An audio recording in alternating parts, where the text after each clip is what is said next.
All right, just waiting to do an interview with a guy named Ian Billinghurst, who is the father of the raw food movement among dogs. Basically, created the barf diet, so that'll be an interesting. But what I wanted to, share with you guys, which I thought was really, really another just, I just the longer I do this, the more amazing things I see. So, a world record has been broken using the carnivore diet, and what is that world record? Well, there is a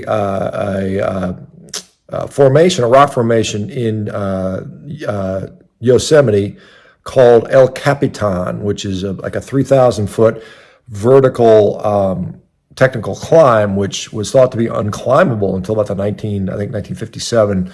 The first group of people climbed that in, I can't remember how long, 24 hours or so, and then subsequently has been broken several times. And the fastest solo climb recorded was done about 13 years ago by a guy named, I think, Aaron Hummel or something like that, in about 5 hours and 50 minutes. And that time instead stood for a long period of time until just the other day, a guy named Nick Amon, who smashed that record in about 4 minutes or 4 hours and 40 seconds. First guy ever under 5 hours.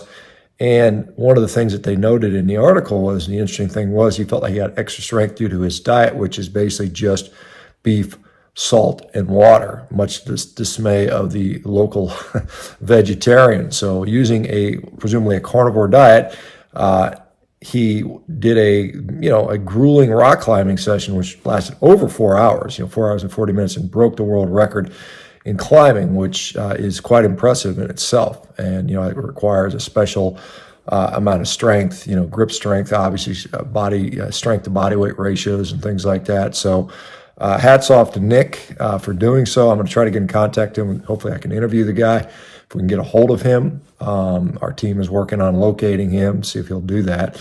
But again, it shows you that, all these people that say you have to have carbs to do X, Y, and Z, or you need it for sustained efforts, or you need it for intense efforts. Well, this is the fastest this thing has ever been climbed, clearly. And I don't know much about rock climbing, but I think anybody within the rock climbing community would recognize this is a brutally difficult and impressive feat. And again, done presumably on a carnivore diet. So I thought I'd share that with you guys. I got some just other, I'll share another thing with you guys while I'm here. There is a condition called it's an autoimmune inflammatory oral mucositis. It's a horrible, horrible condition, right?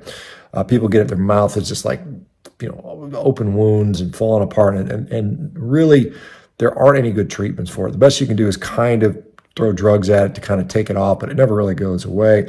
And I was interviewing a dentist who is now carnivore by the name of Derek Castro, who's works out of California. And he used to, he didn't like seeing those patients because there's nothing he could do for them. He was a periodontal surgeon. And he basically told his staff, hey, don't sign these people up for me. There's nothing I can do for them. And so they he got some that slipped through. And one lady who had this condition, very severe, horrible, miserable, he said, well, why don't you just try this carnivore diet? Because he thought that, there are skin conditions, and this is kind of a skin condition. It's the oral mucosa. And what happened was he asked to see her back in a month, and she didn't show up, but she showed up in 2 months instead, and the condition had completely resolved, completely gone. And he says, I have never in 25 years of my practice ever seen that condition go away like that. So again, another autoimmune condition. This is one of those ones I hadn't heard of yet. This is an autoimmune, because I'm not a dentist. I don't get involved much with dentistry stuff, but it just continues to amaze me at how effective this diet can be. It can be a godsend for people. You got an athlete breaking a world record, and you got somebody with this, quote unquote, incurable autoimmune disease, basically sounds like curing themselves. So cool stuff. I got to get to my interview with the Maximus is going to be excited. He wants to hear the interview about the vet that recommended or invented the raw food diet. So that'll be fun to do. Anyway, you guys take care. Have a good day. Bye-bye.